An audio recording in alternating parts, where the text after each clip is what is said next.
For those standing at the bar, it's probably more comfortable to grab a seat. I'm going to give a presentation. It's going to be about, what time is it? An hour and a half. So, just kidding. But it will be more comfortable if you're sitting down, and it's such a nice venue that we're at. Thank you, James, for hosting us. James has created this beautiful venue. Who's James? James Julius.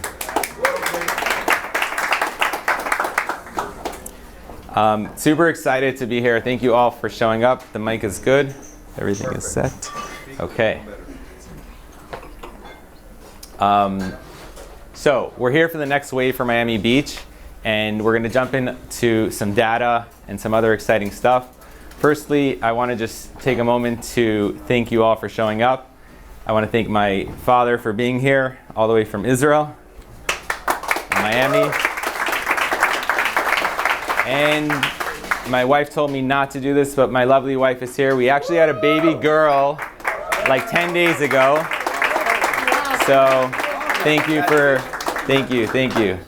And thank you all my friends, clients, fellow agents. It's really an honor. And you know, when I look at this, when I was running the data for this, and I realized we've done 500 transactions since 2020, and I've sold close to 800 million lifetime sales. And truthfully, I couldn't have done it without all of you. So I'm truly grateful, and it's really special that you all came here to support me and my team and just be here tonight. And talking about the team, so when I started in real estate 10 years ago, I ran around doing rentals, didn't make any money for the first 6 months, and then I knocked on the door of a house on Lenox Avenue. The guy needed to sell. I knew a buyer, represented both sides, and got my first $45,000 check. And the rest was history. But it took 6 months, and now when people ask me, oh, should I get into the real estate business? I'm like, well, listen, if you don't want to make money for the first 6 months to a year, sure. But if you think you're going to come in and start making money right away, that's just not the case. And today, fast forward 10 years, I have a team of 9 that are all here tonight. And it really started organically. First, like, it was a friend. Well, I hired an assistant, and then a friend asked me to join, and then another friend. And when I started thinking about it, I said, you know what, it's a way for me to give back to help other people grow their careers. And that's really how the team started. And then as my business grew, so my clients' needs grew, and it started from, like, I was super focused on Miami Beach, Bell Harbor, Surfside, and then I had a client that moved from Miami Beach to Hollywood, and you know, I started showing in Hollywood, and then I started showing in Sunny Isles, and I started showing in downtown, and I realized, like, if I can get specialists in each market, that will just help my client, that will help me. So now, thank God, we have someone in Aventura, Sunny Isles, Hollywood, Edgewater, Brickell. Like, we really have people in each market that are super focused on those markets. So it's allowed us to really help more clients and help more people. I want to take a moment of silence. When I thought of doing this event and I was looking at the dates, I realized it was Thursday, September 11th, and I thought, okay, is that the best day or not? It's hard to believe that it was 24 years ago that September 11th happened. And obviously we all saw the news that happened yesterday, and I think it's only appropriate that we take a moment of silence to commemorate the 3,000 people that perished on that day, and also to all our first responders that show up every day and protect us in our community. I'm also super honored to have the mayor here. I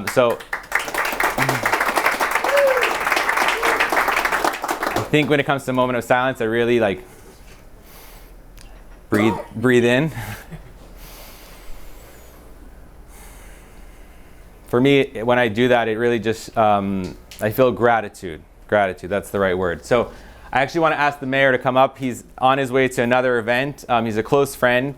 He is running for re-election, but that's not why he's here. I asked him to just come and say a few quick words before he heads out.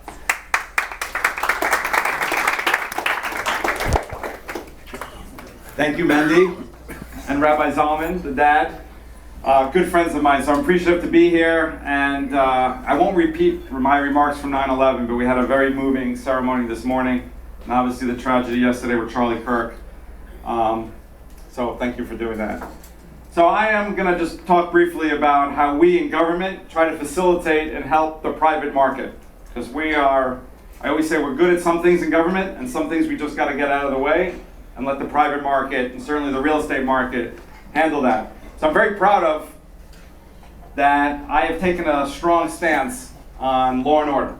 That's what I term it.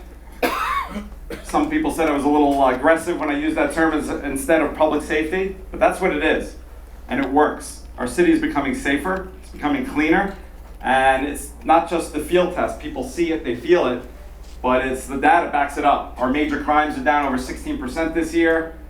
Our homeless count, we do it twice a year, a major homeless count. The two of the lowest counts we've ever had in recorded history in Miami Beach. We spend millions to offer shelter and help, but ultimately, if you're going to sleep in the public space, you can be arrested if you refuse to help. And that's how you get the numbers down. We're helping people though. Some people are getting their life back together. We're also helping our residents by ensuring that we have a safe city. Spring break, it was the first spring break after years of violence. You remember it, people getting shot in our streets, stampedes, people jumping on police cars. We had residents who wouldn't stay here for spring break. I put on legislation, basically a 15-point plan. I reached out to the governor, who was very receptive to helping us. Flew to Tallahassee to meet with the heads of law enforcement, and they gave us 46 state troopers in addition to our police and the county police, and we had calm and quiet.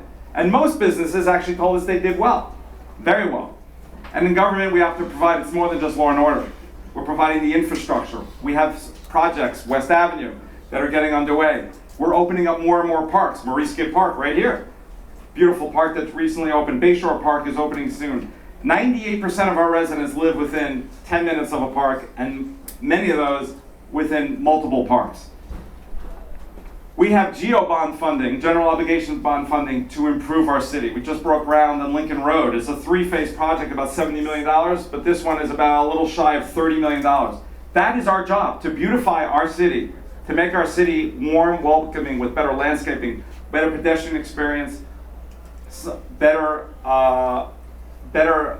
sidewalks and beautification, to make sure that our outdoor seating and our businesses and our restaurants can thrive. And it's working.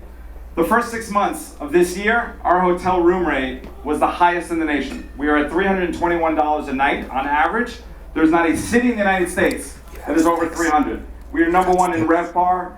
We're on the top in almost every metric, in the top 3 in almost every metric. And we have more coming. We have the Convention Center Hotel that's going to open in 2027. It's going to add 800 rooms. It's going to bring a level of conventions that we currently can't get because we don't have that hotel. There's a lot of capital coming into our city. It keeps coming, and it's great. It's not just capital, which we need, the economic engine for our city, but it's also residents. People continue to move here from other parts of the country because they know that Miami Beach is safe, it's clean, and it just keeps growing in its trajectory. So I appreciate being here with all of you. Amazing. Thank you, and God bless. Please reach out anytime, because I'm very accessible, very amenable to talking, hearing ideas. I see a lot of friends in the room, but if you don't know me, please reach out. If you have an idea, suggestion, I'd love to hear it. Thank you. I just want to add, what a fantastic team, Veronica and Blake. There's not an email that doesn't get answered from people, residents. I hear it from business owners, and it gets addressed and executed, and that makes a difference. I just want to say thank you to Blake. Hello, where's Blake? Our deputy mayor. Our commander-in-chief is here. He's waiting. Oh, back there. He's always in behind the scenes, putting out fires. And Veronica, you are great, part of Sunset Harbour, and there's no question you will be our re-elected mayor, God willing, for the future, for many more. Safe. Because let me tell you something, safety is number one. Just want to say thank you for my dear wife for coming to the event. She's juggling, Baruch Hashem, a lot of kids, and I'm going to give back the mic to my son. Thank you. Thank you. Thank you for coming. All right. Thank you, Mayor. That was amazing. By the way, that's all the reasons why our market is getting more and more expensive. So don't blame me. It's the mayor's fault. I will take that point.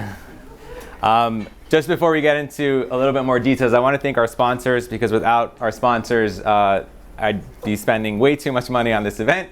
So Desi Kellerman and Stephen Varela, they are attorneys that I work with. I've been working with them for about 10 years. Many of you have closed with them and know them. super easy, good guys. I just like working with good energy, good people. So I actually don't know. I don't know.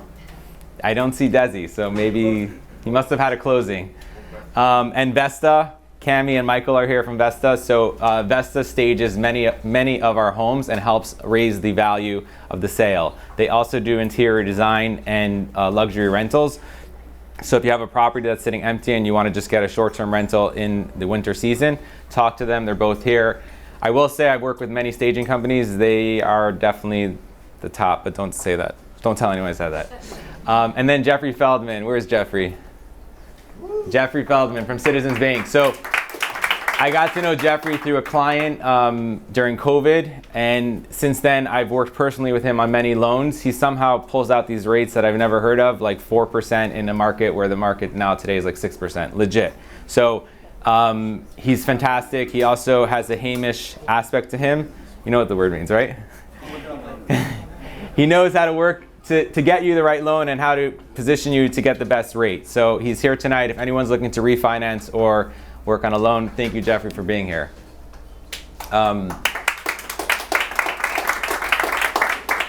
So we're going to go through, the agenda for tonight is global influence, Miami in the news, the Miami Beach housing market, condo market, why it's a buyer's market today. We'll talk about a few significant sales, final insights, and then the next wave for Mendel Fellig Group. So, and I'll try to move fairly quickly, but if anyone has any questions, feel free to jump in. But I think to start, I want to just give a global picture of what's going on in the market. So once upon a time, 55% of our real estate transactions in Miami were from international buyers. Yes, 55%. This is in 2008, 2019. Now it's a little bit less.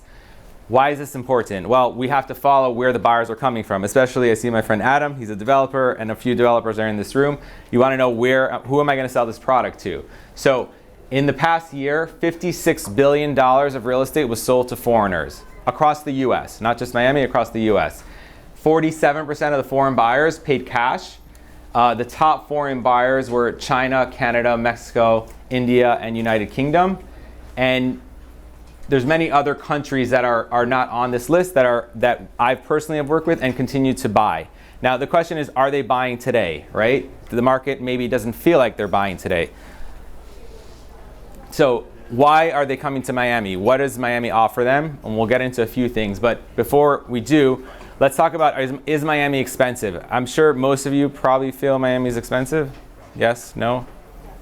Yeah. So when you compare to other big cities, Monaco, the average price per square foot when converted to US dollars, in Monaco it's $4,830. Hong Kong is almost $2,000. Zurich is $1,600. Singapore, Tel Aviv is $1,378, although I think it's a little bit more expensive from what I've heard from my friends. But Paris, $886. Guess where Miami falls? The average price per square foot is $621. Now, this is average. It's not new construction. It's not, but when you take availability of properties for international buyers to come by, we are relatively inexpensive. Also, another thing that is working to the benefit of our market or to the benefit of our sellers, the US dollar has weakened in the past year. Colombia has always been a strong buyer, and South American buyers have always, moved money from South America to Miami. The Colombian peso is up about 10% to the dollar. The euro is up about 13%. How many of you guys went to Europe this summer? I did. It was much more expensive than in the past. The euro is now about $1.15 to $1.17. Go back a year or 2 years ago, it was $1.05, $1.07. So for Europeans, that's really good. They're coming here now and they're going to slowly start buying. Actually, I would say the European buyers have not, let's say last year when the euro was $1.05, we had very few European buyers, and now you're slowly starting to see them come back to the States. The Canadian dollar also not as strong, but it's up relative to the US dollar, and the same thing with the British pound. So that gave you a big global picture of the potential of a lot of international buyers coming or continuing to come. Another very interesting thing that came out a few weeks ago, Business Insider came out with a story that the top cities where the ultra wealthy are buying second homes in 2025, and it's not just London and New York. Guess where it is? Miami. Miami ranked Miami claims the top spot globally as the premier second home destination for ultra-high net worth individuals. That means someone that's worth 30 million or more, not including their primary residence. So you're talking about real wealth. And Miami has 13,211 of those people that have bought second homes in Miami. That doesn't mean primary residence. That means someone that lives in Europe that wants to invest money in Miami, they're buying their second home here. We ranked higher than New York, higher than Los Angeles, and actually Naples, Florida, which is 2 hours away from here, ranked in 5th place. So you see how much money is coming to Florida and how many people believe in Florida. You may wonder why. Like, why Miami? You can invest in New York, you can invest in California. Well, most of you that live here benefit from all these things that I'm about to say. No state income tax. That's probably one of the biggest reasons that people move to Miami, and thanks to our governor and our policies, that is not going anywhere. I actually remember there was a house on Flamingo Drive that sold, some of you may remember, that sold for $27.5 million. And at the time, that was like $20 million above the highest previous sale of maybe $10 million. It was the craziest sale at the time. It was a gorgeous house, and I met the guy who bought it, and I said to him, how do you feel about your house? He said, oh, I love it, it's beautiful. I said, yeah, but you paid like a big number. So he smiled and he said, in my first year of living in Florida, I will save half of my taxes, half of my tax bill will pay for half the house. So he saved nearly $15 million in his first year living in Florida. So in 2 years, he basically paid off the house. So when you have all that wealth coming in, think about the domino effect that is going to happen in our market. Also, international connectivity. Our airport has only expanded and continues to expand. We have so many direct flights. Basically, you can fly anywhere from Miami. And there's a plan now to expand the airport. You see more and more direct flights to all over the world. So that is bringing in a lot of buyers and a lot of just people coming to Miami to visit and enjoy our lifestyle. Obviously, the lifestyle appeal, our climate, the culture, the dining, recreation. I mean, this is one of many restaurants and probably one of the nicest ones that I've been to, but there has been so many restaurants that have opened up in the last few years because of everything else that is coming into Florida. And then lastly, wealth protection and planning. So why are ultra high net worth people investing and buying second homes here? Because it's a conservative investment. They believe in owning real estate. Real estate historically has always been a safer investment than, let's say, the stock market or crypto or other things, although I wish I bought crypto a few years ago. So they're investing in real estate here and they're holding it and they're passing it on from generation to generation. Okay, so this is all the positive, but some of you probably have seen some of these headlines. The Miami Herald came out with our article, South Florida home prices drop as listings increase. South Florida now is emerging as the epicenter of housing weakness. So there has been some negative headlines. Are they true, or are they just, for you to click and get worried? First of all, there's nothing to worry about in general. So just think good and it will be good. So those headlines are great, but let's talk about the data. So many of you probably know it was well known that there was about 1,000 people moving to Florida a year. Has that gone higher? So in 2020, it was like 900. In 2022, it jumped to 1,087. And guess what? In 2024, it's 1,280. So nearly 1,300 people a day move to Florida. So just with that demand alone, just think how it is affecting our real estate market and economy. Everyone's with me? Yes. Good. Okay, we're gonna jump into some data now, which some people love that. Is there a test? Yeah. Some people. So we're gonna jump into some data. Hopefully you'll all follow along. I tried to break it down in a very easy way to understand. So when studying markets, you have to focus on specific criteria. So I chose Miami Beach 33139 and 33140 zip codes. That's from south of 5th, including Palm and Hibiscus, all the way up to 63rd, but not including North Beach or North Bay Village. So basically from 1st Street to 63rd Street.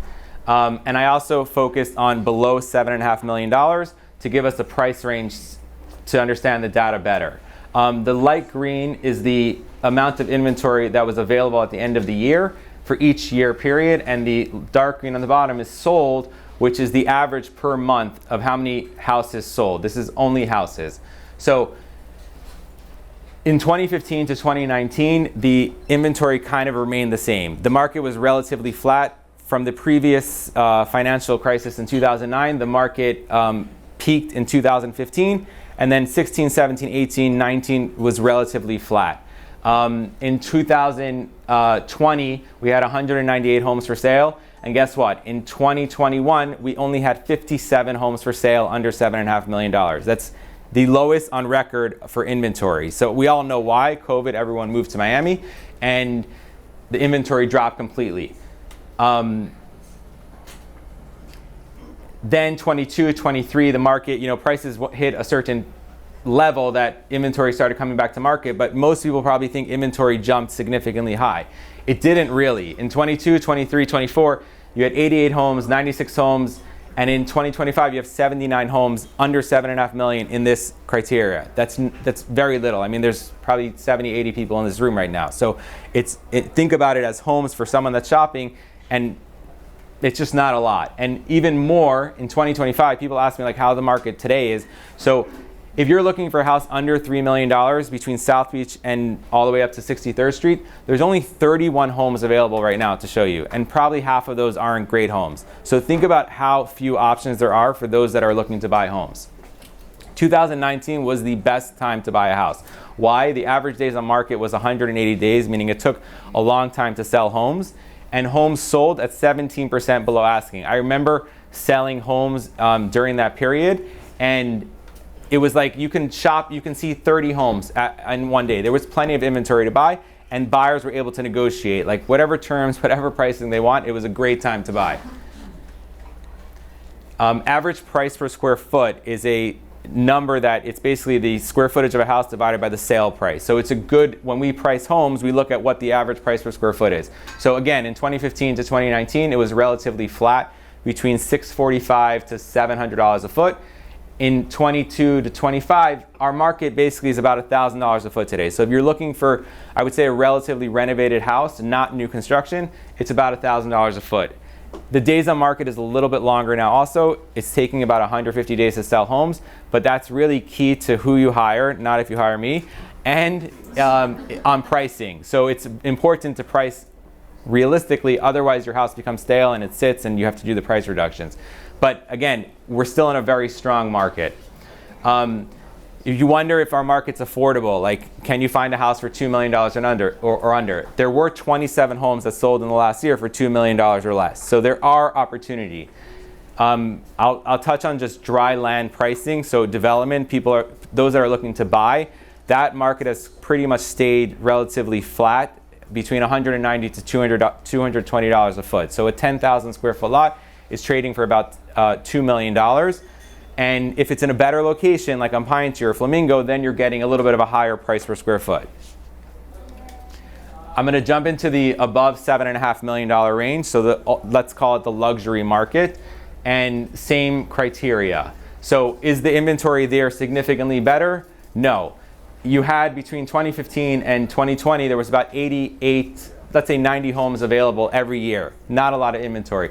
The thing is though, in those days, and I remember this clearly, I sold a house, 3675 Flamingo, was my first like $10 million listing, and I'm forever grateful to that seller. I remember clearly when he gave me the opportunity, he said, if you sell this, it will be the first of many homes that you sell. And I took over the listing from like one of the top brokers. So he like really took, he took a bet on me.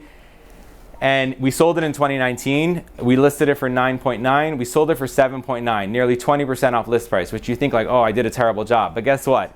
First of all, he was super happy because he had no offers for the previous year. He was on the market in 2018. And when we came to that price, we had multiple offers in that price range. So he knew that this was the market. Like he had no regret. He didn't live here anymore. He wanted to sell the house. So 2019 was the best time to buy. Why? It took about a year to sell any luxury product. We were selling about one house per month. So at the time there was 94 homes for sale. That's almost 7-8 years of inventory at the rate that we were selling homes. Got it? So property sold at there was a major discount. And then what happened in 2021, for those that remember, the pricing started to move up. People were coming in, they were buying homes. You would list the house for 10 million, you would have an offer for 10 million. If you were lucky, you had an offer for 10.5. Things were trading at above the list price. And there was even cases, I remember, that sellers were trying to get out of contracts because they sold and then they saw their neighbor sell for even more, and it became like they were trying to get out and sell to the next person, or buyers were flipping contracts then. So that was the craziness. Now we're kind of back to a more normal market, but we still have not that many homes. There's about 70 homes for sale above 7.5 million in this price range, which again is not a lot of inventory.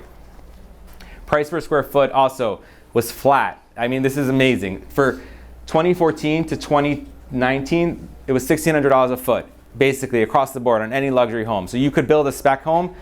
It didn't matter. This was the price per square foot. Maybe they got a little bit higher, but the market was super flat. It was a great time to buy. Then the market started picking up. It went to 2,300, 2,600. And interesting enough, in 2025, the average price per square foot went up to 3,100 a foot. How did it go higher in this condition? No inventory. So a house on North Bay Road, 3080 North Bay Road sold. Our office actually sold it. It sold in 2021 for $23 million. And April this year, it sold for $40 million. I didn't believe it either, but it's real. Just some interesting stats. In the past year, 28 homes sold above 20 million. That's insane. Again, remember, I said we were selling one home per month. So this is almost 3 times that amount. 2 sales sold for 100 million. 2 sales sold above 100 million. One was Sunny Khan, who's been a resident of Miami for so many years. And another one was on Star Island. Both were sold off market, meaning the buyers wanted that product and they just took it.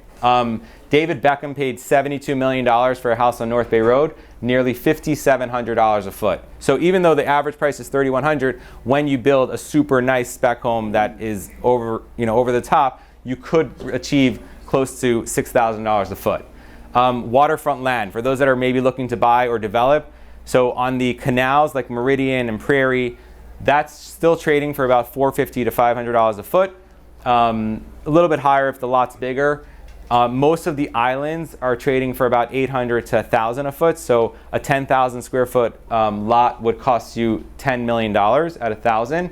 And on North Bay Road recently, a lot sold for nearly $1,400 a foot just for land. And mainly because of these crazy sales, now people are spending significantly more on land. Any questions and answers on this portion? Don't be shy. Where do you see the trend heading? Well, we're going to get into that now. I'm going to talk about the condo market just briefly, because I don't want to get too much into data. But the reason I want to talk about the condo market has been, it's received a lot of negative press. Between the Surfside collapse and assessments and what the state is now requiring, it's like, is it a good time to buy or is it not a good time to buy? So same thing with the inventory here. Again, the green line is available inventory. You see similar trend in 2015 to 2020. We had about 800 condos for sale. And this, again, is below 3 million, built 1985 or before. Because I don't want the newer product in there. I want to focus more specifically on the older product, which is more what we have, because Miami was mostly developed in the 60s. So Collins Avenue, West Avenue, and south of 5th is more newer buildings, so it's not really included here. But so our inventory, even this inventory dropped from 833 homes to 455 homes in COVID. So half of our inventory was taken away, and it hasn't really come back. So is our are we seeing tons of sellers? No, there's 560 units available in this category right now. Relative to the 2019-2020 market of 800, it's very low. And as buildings have worked now through their structural integrity studies, and paid off assessments and dealt with all the issues that have come up as it relates to making sure the building's safe, the sellers have been paying. So buildings are in much better shape right now, and it's a good time to buy. And on the flip side, it's also a much better time to sell than it has been in the last 2-3 years. Again, average price per square foot in this category. So in 2015, it was $445. In 2025, it's $615. Much more stable, conservative growth. It's actually a 38% increase over the last 10 years, which is approximately 3.3% per year. Why is this more stable? A, we have more inventory. B, condos are just, you have a condo building with 150 units. It's not, you don't see as much growth, but you also don't see the craziness of the ups and downs in the condo market. I think our condo market is actually a very healthy condo market. So it's what to think about. Also, in 2023, 2024, condos were selling at about 10% below asking price. Today, they're about 12% below asking price. So if you think about it, assessments have been paid off, buildings are in better condition, and you're getting a better discount today than in the past. So that should make you feel confident about buying today. I will tell you, when you buy, and I get calls about buying condos, and I tell the buyer, like, we need to study the building. You really have to, it's like going to doctors, you need to study the building and make sure everything is in order, because you don't want to buy into a building that has an assessment coming up and then you close and you get a $50,000 assessment. Also, when studying, when reviewing if a condo is a good investment or not, people buy condos for investment. So historically, if you were making 1 to 2% on your condo in Miami Beach, I think this actually applies probably all the way up to Broward County, but if you were making 1 to 2%, that was a decent return. Now, because prices have come down, I'm seeing condos, when you minus out the assessment, the maintenance, the taxes, the insurance, if you're making 3 to 4%, that's actually a good return. Because where did you really make the money? In the appreciation. So I think today's condo market is actually super inexpensive. I think there's a lot of opportunity in certain buildings, and you just have to be comfortable, because rents are not as high today because of everything else, to make 4%. But I think the appreciation over the next 10 years will be higher than the past 10 years. Some significant sales. So the owner of Kayak bought a penthouse for $24 million. Russell Galbert sold one of his penthouses at Five Park, a brand new building, for $17.5 million. And then the Continuum, which is a newer building, has sold. There was a penthouse there that sold for $17 million. 12 condos sold above $10 million in the last year, so significantly less than the housing market. So that also shows you it is more of a buyer's market in the condo market, because there's much more inventory for sale above $10 million. We're not going to get really into pre-construction, although it's we can talk about it for an hour, but some interesting key points to remember.